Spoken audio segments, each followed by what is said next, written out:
Hello, this is Francis from McCaffrey Crafts, and today I am honored to have such a great guest on my channel. His name is Sean Moraghan, and he is very famous from this very book that I have in my hand. He is a very renowned local writer who has wrote a lot of historical books.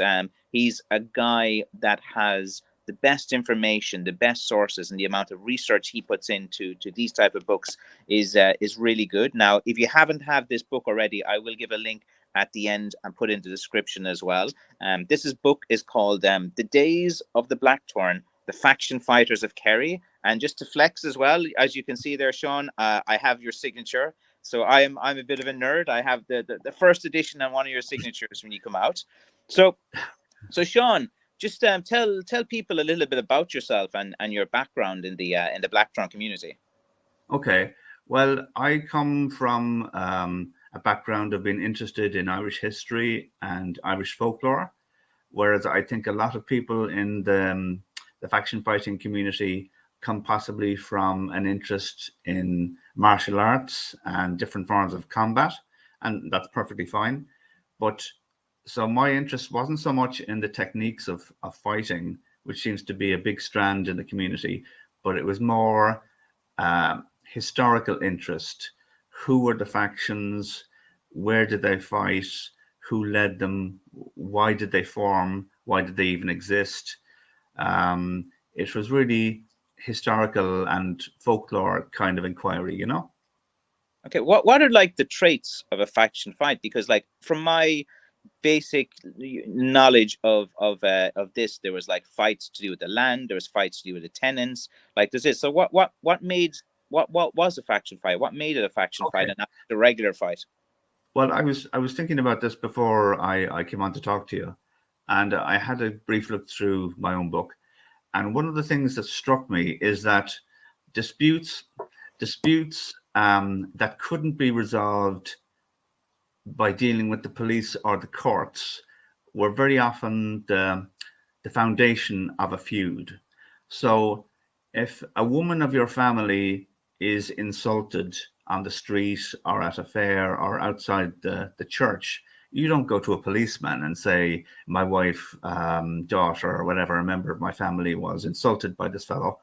You sort it out yourself, you know? So, and it was sensible not to engage with somebody else on your own. You know, if you want to sort out a dispute with another person, they're going to have their family members or their friends around them. So you have to bring your faction, your friends, your families, your allies to sort the situation out. So feuds were often started by casual, petty insults, small fights that became that grew enormously. There were disputes about local affairs that were often so small we could hardly imagine. I mean, one dispute started in the schoolyard between two young boys who were playing marbles, and then adults became involved. People took sides, and the thing grows and grows and grows. But then the thing develops its own life, because once you have two sets of people who are antagonistic towards each other, it doesn't just go away. Every time you see somebody who belongs to the other family or the other faction, there may be words exchanged, or there may be a skirmish or a fight. So as a result of that, these things never really became resolved, and they just went on and on. So that's one of the origins for faction fights, but there were many, you know. So were these things like organized, or did just guys run into each other on a few beers and fair day and just it kicks off? What do you think?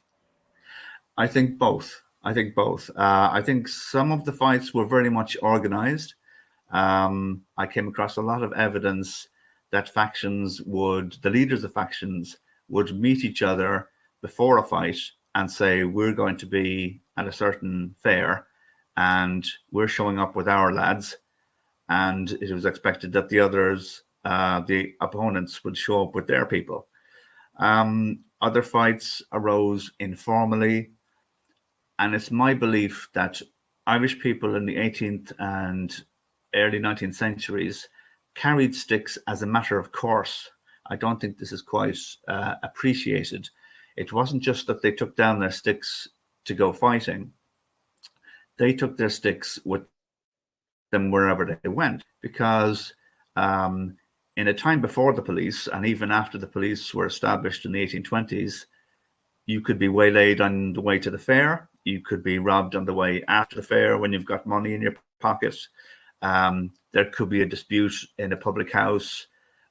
You might meet somebody who doesn't like you, or a family that doesn't like you, and a fight might result. And if they had sticks and you didn't, obviously you would come off the worst. So I strongly believe that people carried the Blackthorn sticks as a matter of course. You know, it wasn't just in a faction fighting context.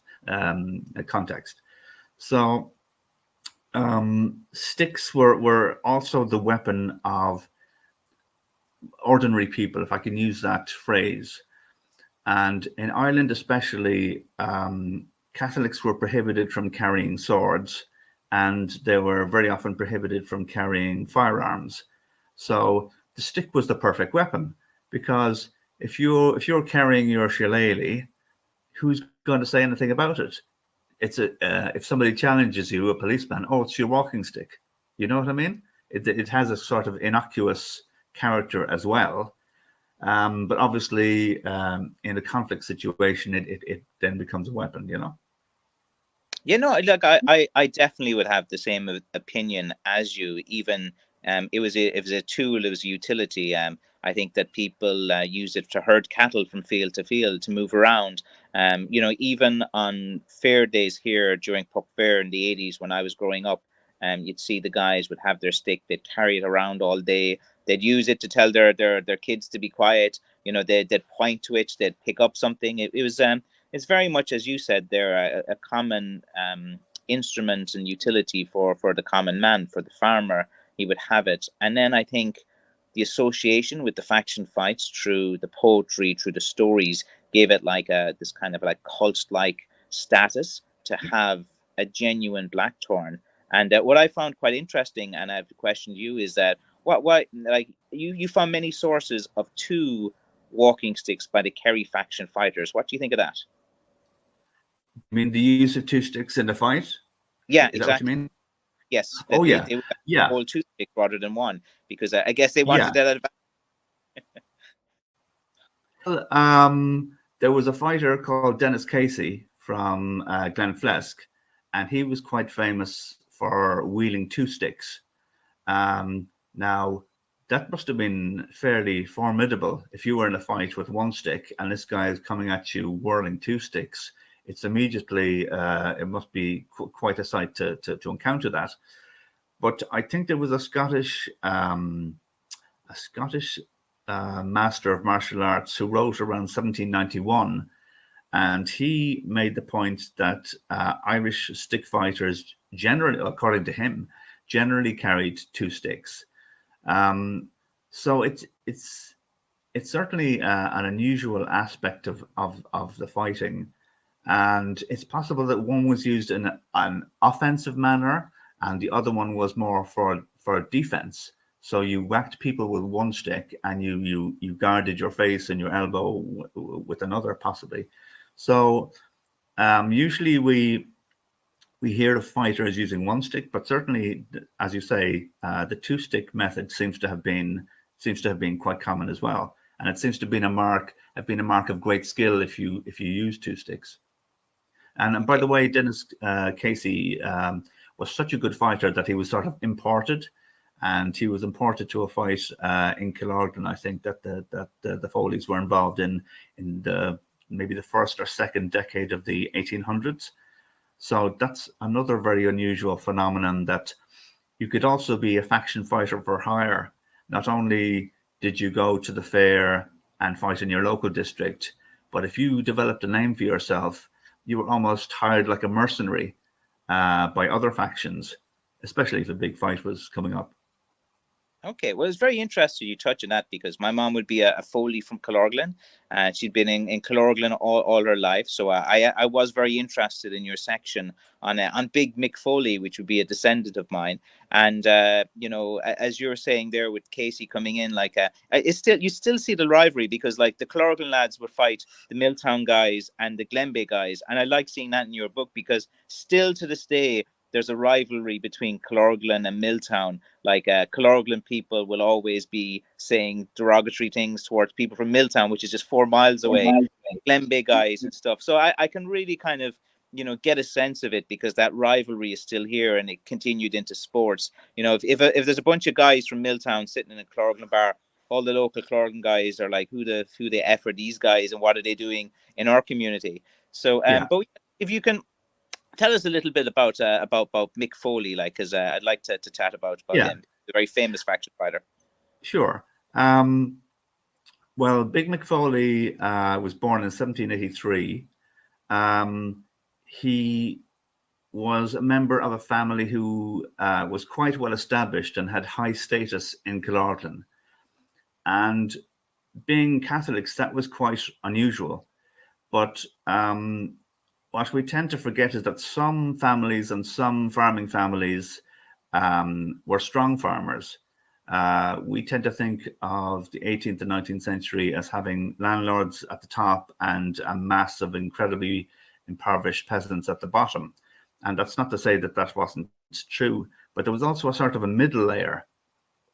And in that middle layer, certain Catholic families thrived.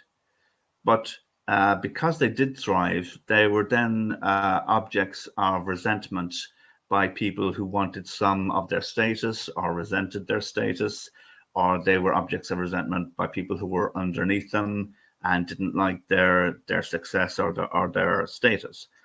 Now, the Foleys seem to have been strong families, a strong family in the area from the 1600s, because there was a census taken in 1659, probably one of the earliest censuses ever taken, and it only listed, not everybody, but it only listed the prominent people in every area. And the Foleys were listed there as the prominent family of Killorglin in 1659. So from a very early time, they were very well established. And I suspect that that probably comes from the fact that in a deeper time, they probably had the status of local chieftains of some kind. Now I don't know enough about that system to be sure about that, but I suspect they were part of the chieftain system, the clan system. Then after English colonization and plantation, they seem to have been able to retain their status. And one of the things they were able to do was they were able to buy out land from a local landlord and landowner, and that land is the basis of all power and status. And the Brenner Hassets, who used to own Killorglin, sold their right to hold the August Fair, called Puck Fair later on. They sold that to the Foleys. So they had this massive income stream because everybody in the local area had to bring their animals to the fair. They had to pay a toll to the Foleys. And Big Mick Foley himself is called the Baron of the Fair around the 1840s. So they have status, they have a strong income stream, and that's probably led to resentment from other people who didn't have access to those resources.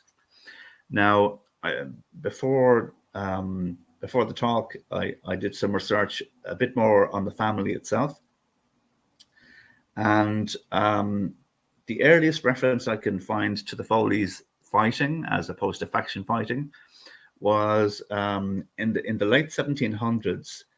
They fought with the O'Connells, who were Daniel O'Connell's ancestors, and the O'Connells, engaged in smuggling. And there's a record of a fight between the Foleys and what a newspaper letter writer called the Smuggling O'Connells of Evora. And this famous fight took place at Owenagary, Kilorglin, and some of the Foleys were arrested after the fight. So this is well before the faction fights that we become familiar with. So this is probably late 1700s. Now, James Foley, who was Big Mick's father, is also another interesting character.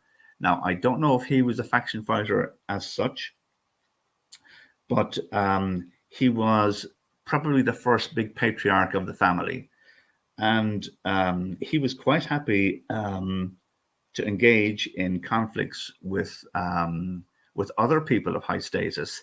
And he engaged in a conflict with a Reverend Bartholomew O'Connor, who he had a lot of verbal altercations with in Kilorglin. And then when O'Connor moved to Kilgarvan, he basically engaged in a court case with him. I can't remember what the case was about, but James Foley was challenged in the court by a lawyer, and he said to James Foley, "You're no longer in Kilorglin," basically saying you're out of your power sphere. Mm-hmm. And James replied, "Kilorglin is the terra firma, and I am as unflinching here as there," which sort of gives a sense of a man with a very strong sense of who he was, you know. And during sorry, definitely not. Okay, so during the course of the court case, he also demonstrated that he was probably quite an educated man, because he quoted William Shakespeare in the course of the court case, saying, "Thrice is he armed that hath his quarrel just." So that's some small information about the antecedents of Big Mick. But Big Mick himself really comes into focus around the 1807, 1813 period. And he started his fighting in Kilgobnet. Now, Kilgobnet now is a rather small little village, but it once held a very big fair in February. And that was a big location for faction fighting. And Big Mick's early fights were all in Kilgobnet. And there are one or two accounts of fights there where he fought against what seems to be a group of Protestant yeomen who came to hurt him, basically. And a sword slash from one of these yeomen, who were kind of a local militia, cut his faction stick in two, and he was in danger of being killed. But the people who were in the fair rallied around him, and they defeated the yeomen. So that was around 1807, as far as I can remember, and that is probably one of the earliest fights. But what happens after that is that the center of faction fighting in the area moves back to Kilorglin, and one of the earliest fights there took place at Puck Fair in 1819, and it was so violent that they couldn't actually raise the goat that they usually displayed at the fair. So his big period of activity seems to be the 1820s and the 1830s, and he seems to become quite a famous man, not just as a result of his fighting, but also as a result of his sporting prowess. So he seems to have been a great sporting champion, as well as a fighting champion. Yeah, because when I was looking at that chapter, you had so many great sources. He was in the Cork Examiner quoted, the Kerryman newspaper, the National newspaper. There were songs and poems about him, and because of his his prominence in sports and in Irish football, there was loads of references. And then he became a patriarch of the community, and he was known during the famine for his work. And even when he died, I think it was in his 80s, in 1867, I think. The whole talking about him in his younger days. What was the story where he pulled two guys out of the river? Do you remember what was that story? Yeah, there's a small stream that flows into the Lown, and I think this is in Kilgobnet. Dennis Casey, a fighter from Glenflesk, was imported as a sort of a mercenary, probably by the Foley faction, into this fight. And the yeomen turned up. As I say, they were a kind of militia. And one of them fell into the river and had to be rescued. So Big Mick waded into the river and managed to pull him out successfully. So he seems to have been a fairly fair-minded person, seeing as he rescued somebody who was essentially an antagonist or an enemy of his, you know. But that story was related by a letter writer who described himself as being in his 80s. And that letter, I think, was published in the 1890s. So if that letter hadn't been written, we would literally know nothing about that. So one of the interesting things about the Foleys and about faction fighting generally is that we generally only have a single source for a particular fight. So sometimes you might have two. So we're incredibly lucky that because Big Mick was so famous that when people started discussing him in the newspapers in the 1890s, people wrote in, and two people wrote in and described their memories of these very early fights in Kilgobnet. And as far as I know, they're the only sources for that period and that location. So it's incredibly important to do as much digging as possible, because that's the only way you're ever going to find the kind of information you want about an activity that maybe was kind of dismissed and forgotten as the 19th century went on, you know. And like, how did you find these sources? Because it must be like a needle in a haystack, like looking through these old papers. Like, where are they stored, or how did you go about it? Well, the two main sources, one was newspapers, and the other one was the folklore archives, which are held in UCD in Dublin. One of the great things about newspapers is that in the modern age, a lot of them have been digitized. So there are two main sources. One is the Irish Newspaper Archive, and there's a corresponding British Newspaper Archive that has different newspapers. But they both have Irish newspapers in their records. And by searching for faction fights or a phrase or a name over a long period of time, it was possible to find these accounts of fights. Sometimes they came from court cases. Sometimes local correspondents would write to newspapers and say, this is a thing that happened. So very often those people were sort of amateur journalists or local gentlemen. So the newspapers didn't have local reporters as such. What they relied on were people who wrote letters to newspapers, and those letters became news stories. Sometimes the news stories were described as, we have a letter from so and so describing this, and sometimes they didn't say that. They just described what had happened. So newspapers was one big source, and the great thing about newspapers is that generally people who write to newspapers are trying to disseminate facts, and people who write for the newspapers themselves are also trying to do the same thing. So you can be a bit more sure about the accuracy of what they're saying. So there's that's one huge source. And the other great source is the folklore that was collected in the 1930s by the Irish Folklore Commission.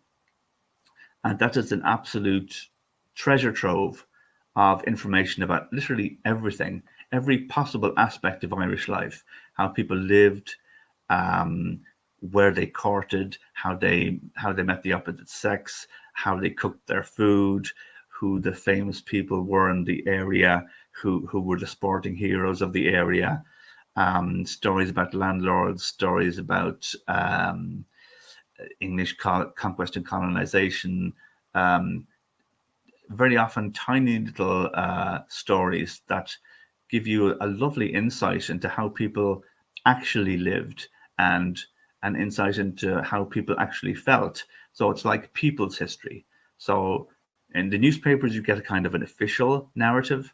And then with the folklore source, you literally get the voice of the people. And I can't recommend that resource highly enough. Some have been digitized, but for a lot of it, you have to go to the archive in UCD and literally go through it, you know. But the beauty of the folklore material is that you you hear the voice of the people. Yeah, the audio recordings are amazing. Unfiltered. Yeah, no, there's a guy I had interviewed about 2 weeks ago, called Nathan, and he's a young guy, and he started going to the folklore archive, and he's saying the amount that they have in faction fighting, like there's 12,000 hours of recordings. He said that they went around with their little tape recorder interviewing guys in their 80s, and the accents and the it's so amazing. Like he published one that he recorded onto his phone, and he got permission to publish it about 2 weeks ago. And it's great that you touched on this again, because this is of huge interest to me. Like the first-hand information, because in the 30s they were interviewing guys in their 80s who would have seen it, and there's several references to faction fighting. They make loads of references as well to the Blackthorns having all the spikes on the sticks and everything. And for me, I just think that's amazing. And as you said, it's a treasure trove of information. There's so much there that still is not known about it.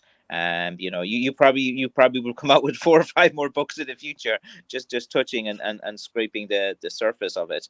Yeah. So what did you kind of learn from approaching this book? What was the biggest thing that you kind of learned when you started researching about faction fighters? I suppose one of the biggest surprises to me was that we tend to associate popular violence with people who are lower down in inverted commas, the social scale, inverted commas. If you look at things like modern violence, like soccer hooliganism, that tends to be considered to be something to do with people at the lower end of the social or economic scale. But that's not the case with faction fighting. So the people who organized and ran factions were people of comparatively high status. They were strong farmers. They were people who had a certain position of power and authority in local communities. So very often it was the respectable farmers in their respectable clothes who were the ones who organized fights, who had factions. Very often what they did is they gathered their men together and they plied them with barrels of drink and whiskey and so on as a kind of a freebie, you know. And then they went about their business. So they were sort of like patrons, if you like. So I suppose that was a big surprise to me that this was a thing that was carried out by respectable farmers. And that's unusual in a sense because they had a lot more to lose. If a laborer got involved in a faction fight and was sent to prison, okay, he could get out and he could get a patch of potato garden to start again. But a respectable farmer who got involved in faction fighting and maybe received a fatal blow was risking the life and the livelihood of his entire family by doing that. And faction fighters who were jailed also imposed a huge burden on their families, because very often other men, maybe friends or family, had to step in and help the woman or the children of the family to carry on farming. So the fact that these were high status individuals, comparatively speaking, that was a big surprise to me. That was the biggest surprise, I think. Okay, I have a question, and about the role of the church in demonizing the faction fighters, because as you're saying there, something the common as you're saying is this high status. And do you feel from your research that the church felt threatened and demonized it, or was there some other reason of why the church was very adverse to the sentiment towards the glorification of these faction fighters, the way they were seemed to be kind of have this kind of worship around them and these stories? I'd like to hear your take on the role of the church towards the faction fighters. Well, my sense of the role of the church in Irish society just before the famine is that they were trying to build their status after the penal law, the time of the penal laws. Churches before the famine weren't really churches as we would know them. They would basically be a thatched house. And gradually over time, from the 1790s, a lot of the prohibitions against Irish Catholics and the Catholic Church and against priests were removed. So paradoxically, it was in their interest to ally themselves with the state. So having been having had a position as sort of outlaws, they then moved to the opposite end of the spectrum, and they became the moral policemen of their communities. So not only with faction fighting, but with any kind of peasant violence, we might imagine that the priests might side with peasants against landlords, but very often they didn't.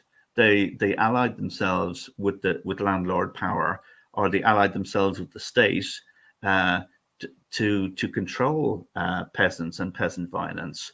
Now, you can argue that as Christians, they are going to view violence as against God's law and so on and so forth. But the number of times that you see in faction fighting history where priests are very active in condemning and even physically engaging with faction fighters and trying to control them and disapproving of the activity and imposing penances on factions. You see that constantly throughout the history. And some priests, paradoxically, even had to use sticks themselves. So the phrase "sagarta wata," meaning the priest with the stick, has occurred on several times. So ironically, in order to crush faction fighting, some of them became faction fighters.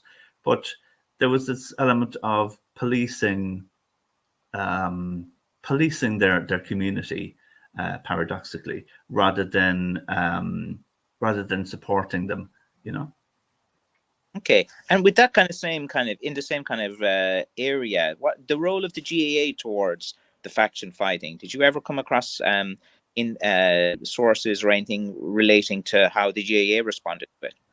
Yeah, there's a strong argument suggesting that one of the reasons for setting up the GAA was to divert male energies into a more positive, inverted commas, direction. So I didn't do a lot of research in that aspect of it, but I believe that in the early days when they were just discussing the formation of the GAA, putting an end to faction fighting was a big part of their motivation. Obviously, the other part was encouraging the revival of national games and the sporting aspect. But there was this aspect of trying to divert male energy into a more positive goal. Now, what's very interesting about what the GAA did is that instead of turning two sets of faction fighters, two factions, into two teams, what they did is they mixed up the faction fighters in the one team. So it was harder for them, for these individuals to continue their enmity because, say, two factions, let's call them the Dailies and the Murphys, are now no longer the Dailies and the Murphys. The Dailies and the Murphys are stuck together, and they're now called a GA team, like whatever, something Rovers or whatever. So that managed to break the faction system.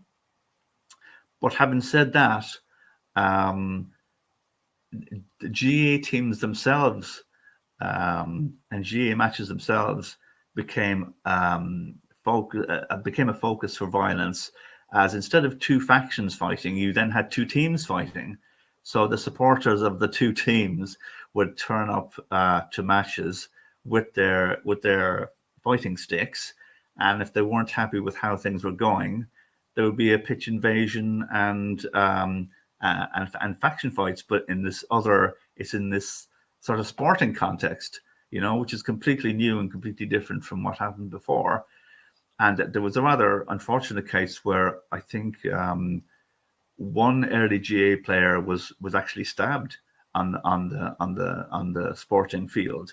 So in one sense, the GA put a cap on faction fighting, and yet on the other, the faction fighting sort of transformed into sort of sporting hooliganism. So it was a sort of a mixed result, And what can you tell us about the clothing and the role of that within faction fighting? Because would that be a kind of precursor to team colors and things like that, or what should they kind of? Yeah, well, one researcher who discussed early GA team colors stated that the colors that were used were taken from the colors that were adopted by certain factions. Now, I haven't found any other reference to that apart from this researcher's reference, and I've no way of confirming whether that's true or not, but that's something that he has stated. Now, this is a question that really interests me, because if you have 100, 200, or 1,000 fighters in a field, how did they identify who was who? And especially when you get some fighters who don't necessarily come from the center of the district where everybody would have known each other, but they traveled several miles, sometimes 20 miles to a fight. So how did they know who was their friend and who was their enemy? So that's a question that intrigues me, but there is a tiny bit of evidence that they may have worn scarves of a certain color tied around their necks, or possibly around their arms, or possibly around their sticks, or they may have worn shirts of a certain color. But I haven't found a lot of evidence of that. But two particular fighters did wear particular scarves. I believe Sean Burns, the great faction fighter from Dual, I think he wore a red scarf. And I think there was a man from Listowel who wore an azure scarf. Now, it's possible that they signify, or they may be evidence that that's what fighters did. They wore certain colors, but it's speculative to a large degree. What do you think of the artwork and the imagery and the pictures of the faction fighters? Because sometimes they're portrayed as these toothless, simpleton guys, and that the Irish were demonized as being subhuman in a lot of artwork. And but there's one or two sources where they have them looking majestic and with the chest. I can't remember the photo, but there's one guy, his chest is out and he's holding his stick as well. So it'd be interesting to get your opinion on that. Yeah, what we have to remember is that depictions of Irish people, especially by British magazines, newspapers, and artists, often had, not always, but they often had a slightly racist aspect to them. So Punch magazine especially was famous for depicting Irish people as being ape-like and subhuman. So in terms of depictions of faction fighters, you can see them immediately when something has been drawn or painted to make them look bad, and when something has been drawn or painted to simply depict what happened. But in my search for images for the book, I came across some fairly appalling stuff. that obviously I didn't want to put in the book. That obviously had this kind of sectarian or racist aspect to it. So it was actually quite difficult for me to find images that were sort of neutral and that just showed what happened without this desire to demonize or to make Irish people look foolish, you know. So it was a problem getting images for the book from that perspective. And why do you think this is a forgotten part of Irish history? There's many Irish people that I speak to, and they're like, "What? They just don't believe me that it never happened." They said it never was taught in history. Like, why don't they teach this at school? Why does no one know about it? Like in Ireland, like no one really knows outside of weirdos like me about the faction fighters and how interesting and how this was a part of Irish history. There's so many sources. So why do you think that it's just a forgotten part of Irish history? It's never in any books. Well, I think because as the 19th century wore on, the national struggle became stronger and stronger and stronger, and the most dominant strand of Irish political life and general life. And after the famine, especially, there was a massive push through different organizations to achieve Irish independence. So faction fighting just didn't fit into that, having two or more groups of people fighting among themselves wasn't really the kind of image that Irish nationalists wanted to promote. They wanted to create a situation where Irish people were united, and faction fighting was the exact opposite of that. So as the 19th century wore on, faction fighting was more and more frowned upon by Irish people themselves. And once independence was achieved, or partially achieved, depending on your point of view, nationalist Ireland didn't want to refer to factions and faction fighters and people whacking each other on the head and so on. They wanted to refer to heroes, the heroes of 1916. They wanted to write about people like Wolfe Tone and so on. And the sort of local violence and local faction activity that had taken place just didn't fit into that view that they wished to promote of Irish people. And after independence, I'm not particularly familiar with that period, but in the 1920s and 1930s, it's fairly obvious that there's this huge process of sanitization, there's a huge process of trying to establish a really intense kind of conformity, and nationalism had a sort of a second wind in the 1930s, and the images that the Irish state wished to portray of Irish people and Irish history became very fixed, and faction fighting just had nothing to do with that, and it was sort of dismissed and forgotten, and maybe regarded as a bit of an embarrassment by some people. Okay, now what I'm going to do is we're just going to kind of conclude this as our first interview, because I could keep you for 5 or 6 hours, but I don't think as many people would be as happy. So the book again is called Days of the Blackthorn, Faction Fighters of Kerry. You also have a book about Killorglin and the history as well of that. And so what is the best way in which people can find you? Is it on Amazon, or what's the best way? Well, I should point out that there's a great bookshop in Killorglin called the Crystal Cave Bookshop, and they're very good, because I lived in Killorglin. They're very good at stocking my books. So if you want to get a copy like right now, you can go there, and they have Days of the Blackthorn, and they might also have this one, which is the book about Puck Fair. They have that book, yeah. I see it there. Oh yeah, great. They have it in there. Okay, but for people further afield, Amazon, the UK site, or Amazon, the USA site, they stock both of those books. So that's probably the best way for maybe worldwide or American viewers to access the books. So it's as simple as typing in Days of the Blackthorn into Amazon and they can find you straight away. That's it. That's it. Exactly. So again, I can't implore you guys enough. This is a great book.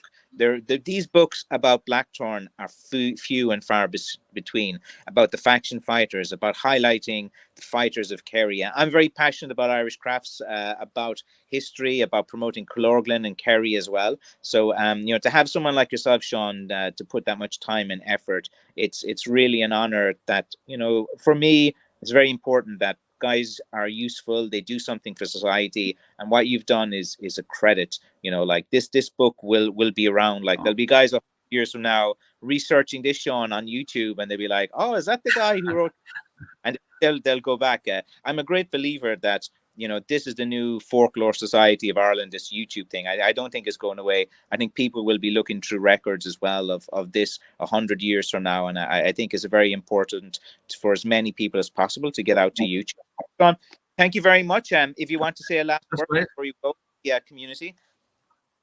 I just find the whole subject fascinating. I come to the subject from a history and folklore perspective rather than a martial arts perspective.